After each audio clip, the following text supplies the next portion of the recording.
Hola gente, hoy vamos a hablar de la solubilidad de los gases en un líquido y para hacer el video más entendible y explicativo pues vamos a utilizar una gaseosa. Todo esto para relacionarlo con una problemática ambiental, específicamente el calentamiento global. Habíamos dicho que para esta explicación utilizaríamos una gaseosa. Las gaseosas se elaboran con CO2, dióxido de carbono, un gas. El CO2 es esta molécula que encontramos acá, un carbono y un oxígeno a cada lado. Y cada una de estas partículas que vemos acá, como esta y como estas, son una representación de esta molécula CO2. En esta imagen tenemos dos gaseosas, una cerrada y otra abierta. En la cerrada, el CO2 está sometido a una alta presión. Esa presión que hay dentro de esta gaseosa que está cerrada obliga y permite que estas moléculas que están acá en la fase líquida no se salgan. Mientras que en esta gaseosa que está abierta, aquí ya no va a haber presión.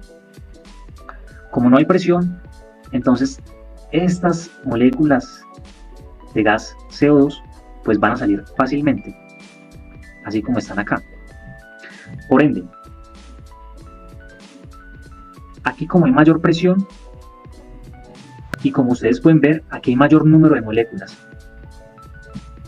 Es decir, que en la fase líquida de esta bebida van a haber más moléculas de CO2 y por ende va a haber mayor solubilidad de estas moléculas de CO2, de este gas.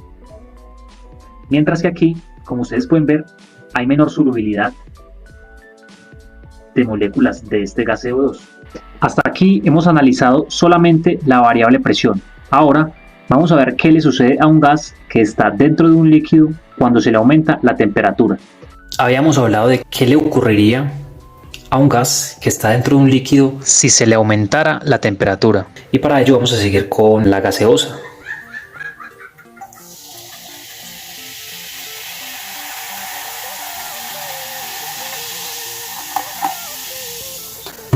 Ahí tenemos la gaseosa, le vamos a aumentar la temperatura y observamos lo que empieza a ocurrir.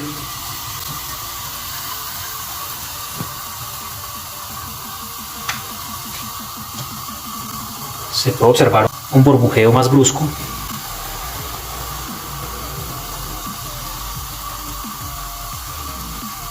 Entonces observamos qué está pasando acá. Pues al aumentar la temperatura, las moléculas de gas van a empezar a colisionar con más frecuencia y pues van a adquirir más energía.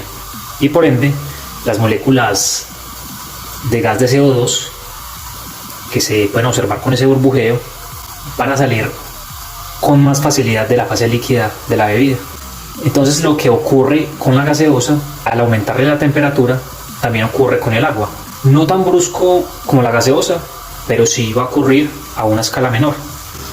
Bueno, ahora que ya sabemos con más precisión qué le ocurre a la solubilidad de un gas dentro de un líquido cuando se le aumenta la temperatura, entonces vamos a abordar la problemática ambiental que tiene que ver con el calentamiento global y con el gas oxígeno que está dentro de las aguas, de ríos y de océanos.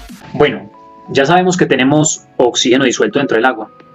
También sabemos qué le ocurre a un gas como el oxígeno cuando está dentro del agua si aumentamos la temperatura.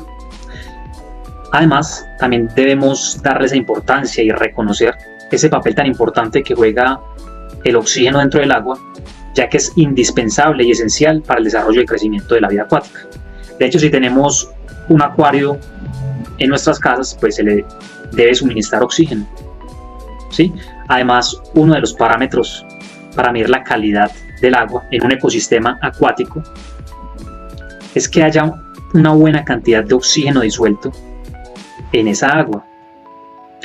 Resulta que hace ya varios años BBC Mundo publicó una noticia en donde básicamente se habla sobre cómo el incremento de temperatura puede reducir el nivel de oxígeno disuelto en el agua. Esa reducción de oxígeno disuelto en el agua afectaría el crecimiento de los peces. Se cree que el cambio en las temperaturas oceánicas influirá en la distribución y capacidad reproductiva de muchas especies. Este estudio, en el que se basó la BBC, fue publicado en la revista Nature Climate Change, en donde se afirma que el tamaño de los peces se verá seriamente afectado porque los peces no tendrán el suficiente oxígeno para llegar a los tamaños actuales. ¿Qué se concluye con esto? Los científicos concluyeron que el tamaño de los peces podría disminuir entre un 14 y un 24%, algo que afectaría negativamente a la industria pesquera.